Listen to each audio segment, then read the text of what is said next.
Hello everyone. Welcome back to STS, Science, Technology, Economy, Strategy 등을 고민하는 곳입니다. 한국 시장이 추석 연휴 즐기는 동안에 미국 다우지수가 33,550에서 33,002로 대략 한 550포인트 폭락을 했습니다. 그런데 나스닥은 13,092에서 13,059로 고작 한 33포인트 내렸습니다. 근데 그 나스닥은 4일간 조금씩 올랐죠. 그러다가 4일간 상승분 이상으로 어제 3일 마이너스 248포인트 폭락을 했습니다. 그래서 공통적인 원인이 뭔가? 시장 실세금리인 미국채 10년물 수익률이 폭등을 한 것, 즉 채권 가격이 폭락한 것. 그래서 미국의 고금리 현상이 앞으로 상당 기간 지속될 것 같다. 또 그 양적 긴축을 포함해서 금융 긴축 지속될 것 같다. 이런 우려가 특히 심하게 작동한 것으로 이렇게 보입니다. 그래서 관련되는 쟁점들 쭉 한번 정리를 하고요. 코스피 대응 전략 이것도 같이 정리를 해봤습니다. 장기 금리 급등 상황이 어떤가? 10년물 4.81%입니다. 30년물이 4.94%이고 그래서 이게 어느 정도인가? 2007년 이후 최고 수준의 금리입니다. 그래서 관련 도표들 쭉 참고하실 수 있고요. 급등 배경은 에너지 가격 상승이 CPI하고 PCE 물가지수 자극을 했고 또 9월 FOMC에서 미국 고금리 지속이 확인됐습니다. 이런 걸 이제 반영한 것으로 보이는데 그러나 현재의 장기금리 급등은 추세적으로 지속되기 힘들다고 저는 봅니다. 이것부터 먼저 정리를 하겠습니다. 유가 상승은 경기 호조에 의한 오일 수요 증가에 기인한 게 아니고요. 사우디 등 오펙이 주도한 감산, 인위적 공급 축소의 영향이 크지 않겠습니까? 이렇게 봅니다. 그런데 유가 오르면 비오펙 산유국, 특히 미국 중심으로 오일 공급 증가할 수밖에 없습니다. 현재로서는 오일 공급의 가격 탄력성이 매우 낮은 상황은 아니다. 즉 적절하게 가격 변화에 적응할 수 있다. 저는 이렇게 보고 있습니다. 그래서 오히려 오일, 가스 등 에너지 분야 신규 투자 증가할 가능성이 높아진다. 즉 현재 검토하고 있는 해양 플랜트의 FID 최종 투자 의사결정 요거 자극할 가능성이 높아진다. 그렇다면 이것은 K조선에게 특히 해양 플랜트의 비교 우위가 있는 삼성중공업한테는 호재 아니냐 이겁니다. 가령 에키노르가 추진하던 캐나다의 베이두 노드 프로젝트 이거 깊은 바다에서 오일 퍼내는 이 프로젝트인데 캐나다 지방정부, 연방정부 승인 다 받았고요. 그러니까 이제 환경단체에서 반대 소송, 일종의 발목 잡기 소송인데 이거 아주 지루하게 이제 진행이 됐지만 결국 전부 다 이겼습니다. 그래서 정부는 물론이고 연방법원까지 에키노르한테 프로젝트 해도 좋다. 좀 해라. 투자 좀 해다오. 이렇게 했다는 거 아닙니까? 그런데 에키노르가 볼 때 그동안의 비용 상승 때문에 이익이 안 남는 수지가 안 맞는 것 같다. 그러니까 지금 당장 안 할란다 그런 거죠. 적어도 수년 연기한다고 이렇게 발표를 했습니다. 그래서 에키노르의 뜻은 뭡니까? 비용이 내리거나 유가 오르거나 해야지 투자하겠다 이거 아니겠습니까? 그래야지 돈이 남는다 이거죠. 돈이 안 나오면 안 하는 거죠. 그런데 이제 캐나다 입장에서는 투자 없으면은 저 캐나다 시골에 완전 시골이잖아요. 이거. 해변가니까 사람도 별로 없는 해변가죠. 그러니까 투자 없으면 캐나다 시골에 일자리 안 생기고 개발 안 되잖아요. 지방정부, 연방정부 세금이 사라지잖아요. 그래서 돈 없으면 국가 시스템 돌아가지를 않잖아요. 하여튼 그러니까 캐나다는 매우 아쉬운 상황이 됐겠죠. 그런데 이제 유가가 오르니까 에키노르가 베이두 노드 프로젝트 조기 재개를 저울질하고 있다. 이런 보도가 나오고 있는 상황입니다. 이런 거죠. 그래서 유가 상승은 이거는 지속되기는 힘들다. 이렇게 이제 정리하고요. 그렇다고 해서 다시 급락하지는 않을 것 같습니다. 이유는 장기적으로 오일도 지금 공급 부족 상황입니다. 장기적으로 그것은 지난 10여 년간 오일 투자, 즉 에너지 관련 투자가 부족했기 때문입니다. 그러다가 이제 지금 본격적으로 투자가 진행되는 그런 상황이라는 겁니다. 해양 플랜트 붐이 불고 있다 이런 뜻이죠. 다만 이 가스 가격은 석탄을 대체하는 정도가 지속되고 있고 가속되죠. 가속. 그래서 탈탄소 규제 강화될수록 가스 수요는 증가할 수밖에 없다. 그래서 또 지금은 북반구의 가스 대량 수비 지역인데 여기에 북반구는 이제 겨울이 되니까 그 겨울 난방철 오기 때문에 가스 가격은 당분간 계속 강세 유지할 가능성이 높다. 그래서 저는 지난번부터 그 가스 가격은 오를 거다. 한 2배 가량 오를 거다. 이렇게 말씀드렸습니다. 예, 지금도 여전합니다. 여기까지 정리를 하면은 유가는 추가로 의미 있는 상승은 힘들지 않을까. 예, 가스 가격은 좀 더 오르지 않을까. 그런데 물가에 미치는 영향은 제한적이다. 그래서 가령 어느 정도냐 하면은 지금 CPI하고 그 CPI 코어 CPI 그다음에 PCE하고 코어 PCI 요 그 네 개의 그 물가 지수 중에서 그러니까 코어 PCE, 코어 CPI에는 그러니까 식품하고 에너지 가격을 제외한 거 아닙니까? 예, 그런데 이게 지금은 CPI가 그 코어보다도 더 낮죠. 그거는 그동안 에너지 가격 하락을 반영한 것이고요. 근데 지금은 이제 코어 CPI는 큰 변화가 없는데 CPI가 오르고 있기 때문에 결국은 에너지 가격 상승을 반영해서 CPI하고 코어 지수하고 CPI, 코어 CPI, 그 다음에 PCE, 코어 PC 요 간의 갭을 메우는 정도 영향이 있지 않을까 저는 이렇게 보고 있습니다. 그렇다면은 이제 그 10년물 국채 수익률 이게 이제 장기 채권 금리 대표적인 그 종목인데 이거는 결국 그 인플레이션 반영하거든요. 그러니까 인플레이션이 저렇게 제한적이라면은 10년물 국채 수익률 5% 넘기기는 힘들지 않을까 저는 이렇게 정리를 하겠습니다. 그러니까 이와 관련된 그 지표들 중에서 또 주목해야 될 게 금입니다. 금 가격 지금 오르질 않고 있습니다. 최근에 약세를 보이고 있습니다. 그 다음에 또 상품 지수들 쭉 한번 보면은 그 런던 그 금속거래소 LME 지수 요거는 연간 저점 근방입니다. 현재. 근데 LME 지수에는 에너지는 반영이 안 되는 거 아닙니까? 그렇고 그래서 연저점 근방이고요. 에너지를 제외하면 연저점이라는 겁니다. 그런데 CRB 지수하고 상품 지수 중에 CRB 지수하고 그러니까 GSCI 지수 요 둘은 에너지 가격이 중요한 영향을 미칩니다. 그래서 둘 다 최근에 많이 올랐는데 그 상승세에서 지금 피크 아웃되고 있습니다. 예, 이것도 주목을 해야 될 것 같습니다. 그러면 향후 경기 전망과 관련해서 지금 그 9월 글로벌 제조 PMI 지수 저는 요걸 주목을 하고 있는데 요거 아직도 경기 후퇴를 가리키고 있습니다. 그래서 전체적으로는 지금 그 장기적으로 보면은 세계적 저성장 시대에 지금 진행 중이라는 겁니다. 이미 진행 중이라는 겁니다. 그래서 그런데도 그 단기 지표라고 할 수 있는 그 글로벌 제조 PMI 지수도 국가마다 좀 변동이 있지만 가령 미국은 9월에 좀 올랐고요. 그러나 중공은 지표가 2개 있잖아요. 칼신 지수는 내렸고요. 보통 PMI 지수는 약간 올랐는데 중공도 지금 약세 국면에 하락하는 그런 추세에 있고요.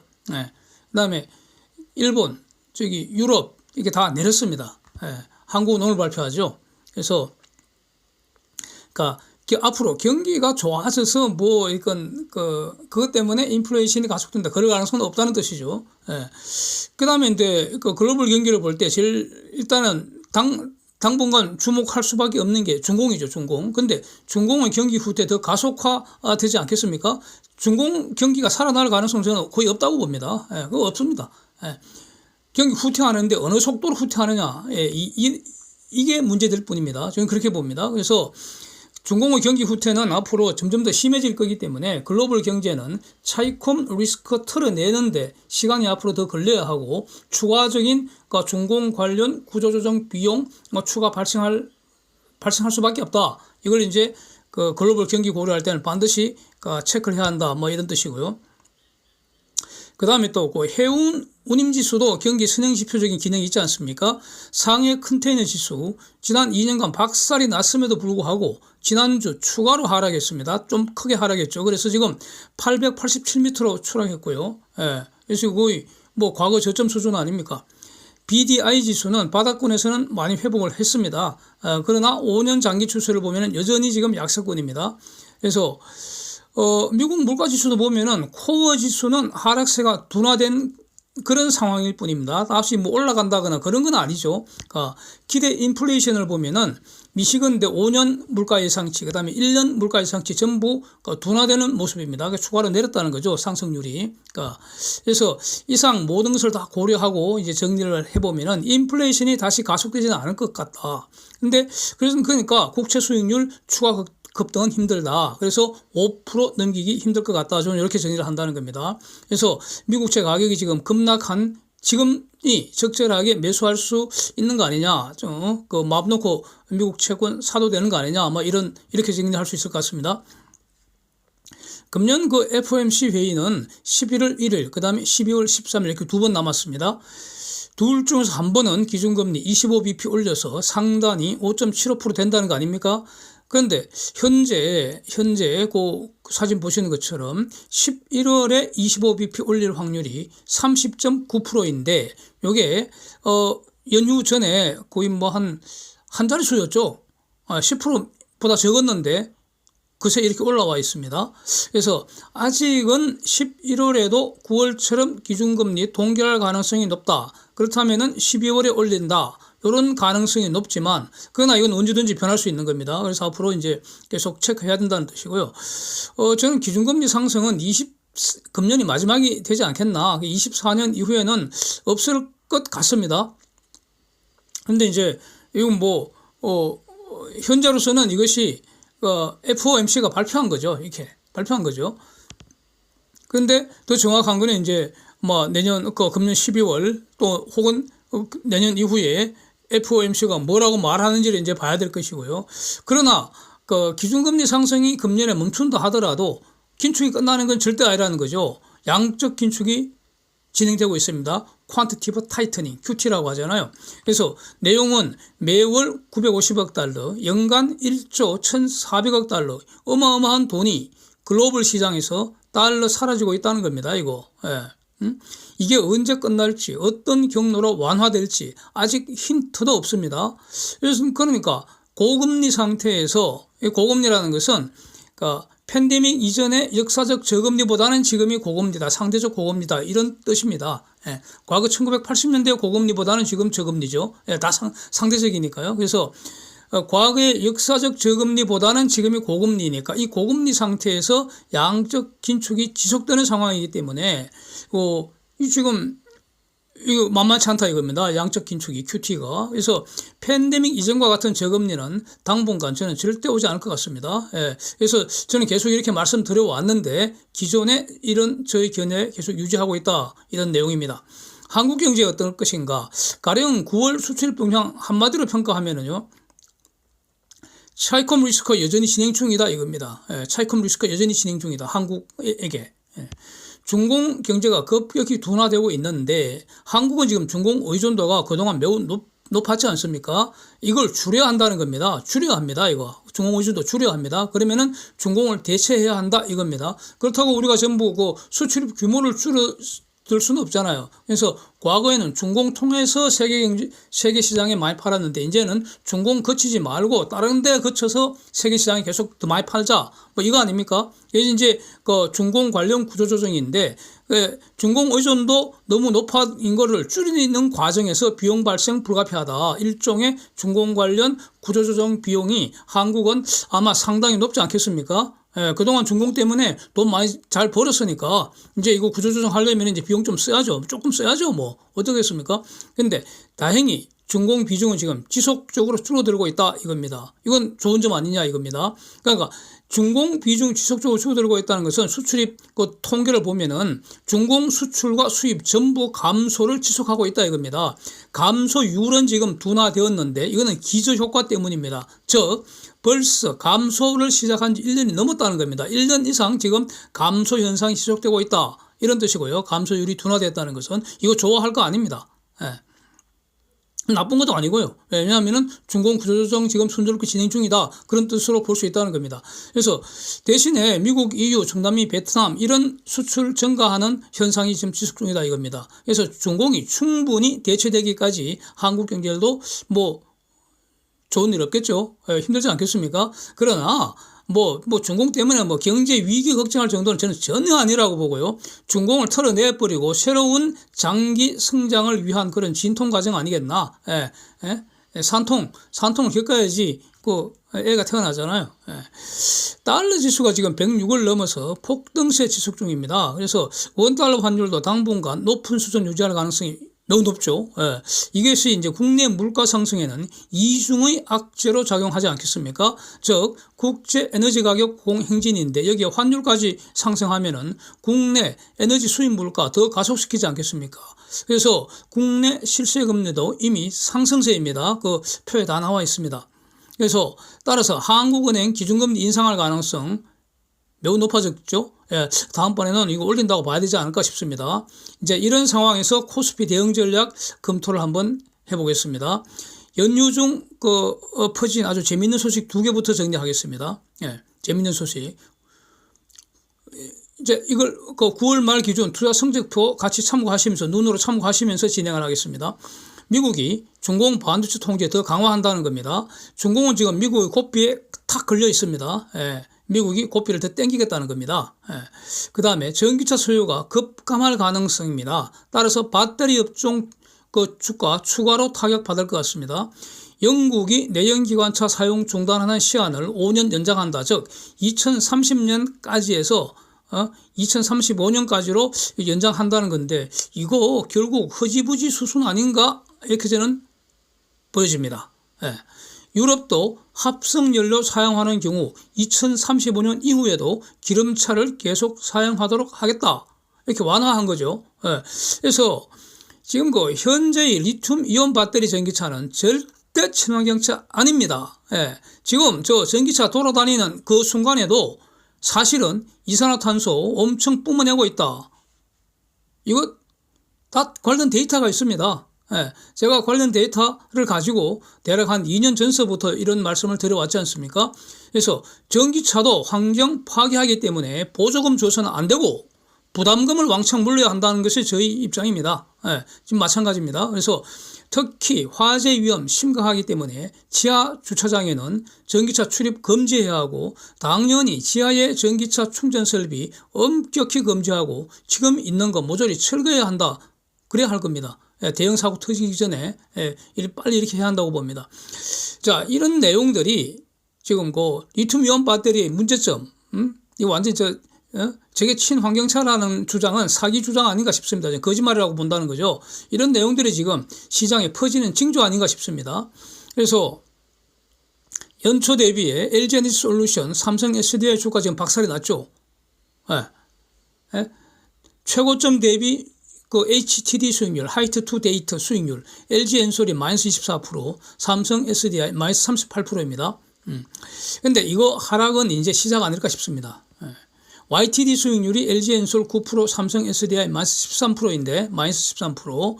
아마 12월까지 둘 다 추가로 깊은 마이너스 랠리 펼치지 않을까 저는 주목을 하고 있습니다.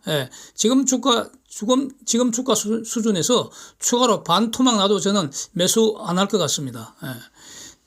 배터리는요, 리튬이온 배터리 저거는 그냥 핸드폰이나 이런 조그마한데 이런 데는 사용할 수 있을지 몰라도 이 자동차 같은 이런 동력용으로는 저는 적절하지 않다고 보는 입장입니다. 그래서 전고체 배터리 같은 이런 전혀 다른 혁신적 배터리 기술이 시장에서 검증되지 않는 한 관심 종목에서 아웃해야 되지 않는가 싶습니다. 그 다음에 저는 하이닉스를 등신닉스라고 보는데 그 이유는 말이죠. 제가 하이닉스 참 좋아하는 종목입니다. 저한테 많은 수익을 준 종목인데 과거에 왜 등신닉스로 하는 거 아니?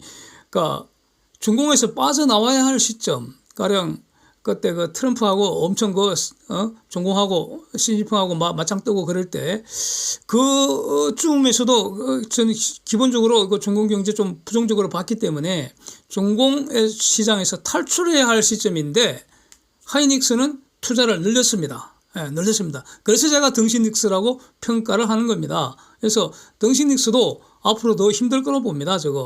결국 YTD 수익률 마이너스 예상하고 있습니다. 12월 이전에 75,000원 밑으로 돌아가지 않겠나 저는 이렇게 보고 있습니다. 그래서 투자 성적표 저 그림이 가령 금년 1분기에는 비조선업종 가령 뭐 신한지주나 LG엔솔이나 삼성전자나 뭐 삼성 SDI 이거 전부 다 위로 시뻘겋게 기둥이 솟아 있었죠. 삼성중공업 등 조선주는 아래로 시프했습니다. 1분기에 그랬습니다. 그러나 저는 삼성 하반기 되면은 저 정반대가 될 거다. 뭐 그러면서 저는 삼성중공업 그냥 집중 두들겨 패서 계속 물량을 계속 늘렸습니다. 네. 잘했다고 봅니다. 하반기에는 저 그림이 1분기와는 반대가 될 거다. 계속 이렇게 말씀드린 걸로 알고 있습니다. 지금 반대로 된 거 아닙니까? 맞잖아요. 그래서 삼성중공업 YTD 수익률 지금 53%니까 높습니다. 이거. 얼마 전에 90% 훨씬 넘었다가 지금 조정받아서 2달 조정받아서 53%라는 뜻이죠. 그래서 코스피 중에서는 가장 우수한 그룹에 속하지 않습니까? 그래서 조선주가 코스피 주도주가 된다. 그 말도 결국 맞는 거 아닙니까? 53%는 시장 평균입니다. 수량 효과를 고려하면은 사람들에 따라서는 100% 지금도 100% 넘는 분들이 적지 않을 겁니다. 그런데 조선주 이제 2달 쉬었으니까 연말에는 다시 위로 랠리 보이지 않을까 저는 이렇게 이제 기대를 하는데 그 이유가 있죠. 카타르 2차 발주가 이제 개시됐습니다. 연휴 중에 개시됐고요. 연말경에는 카타르 3차 발주도 예정되어 있다는 것이고요. 내년 이후에 미국 LNG 수출 터미널 관련 LNGC 발주 이어질 수 있고요. 이어진다고 봐야 합니다. 저는 그렇게 보고 있고요. 해양 플랜트 발주 계속될 수밖에 없고요. 그 다음에 또 아주 주목해야 될 거, 세상을 구할 탄소 방주 프로젝트가 있지 않습니까? CCS. 이 CCS라는 새로운 산업이 지금 이제 시작이 되는데 여기에 대해서는 삼성중공업이 핵심 플레이어가 될 수 있다는 거 아닙니까? 그래서 9월 수출입 데이터 다시 자세히 한번 보시면은 전년비 수출 증가율 압도적 1등 업종이 뭡니까? 조선업입니다. 조선업. 그러니까 반도체가 지금 시들해지니까 한국을 먹여 살릴 유력 후보가 조선업이 된다. 이거 한 작년 이러면 2년 전서부터 계속 말씀드린 걸로 저는 그렇게 기억하고 있습니다. 그래서 이거 앞으로 한 10년 가지 않겠습니까? 일단 지난 10년간 혹독한 불황을 이겨냈고 이제 흑조전은 했고 앞으로 실적이 가속적으로 개선될 종목 그건 뭐겠습니까? 삼성중공업 아닙니까? 그러면 사서 모아야죠. 그래서 혹시 이런 말 처음 들으시는 분들은 제가 지금까지 올려놓은 조선 및 삼성중공업 관련 영상들 참고하시면 좋겠습니다. Thanks for watching. See you next.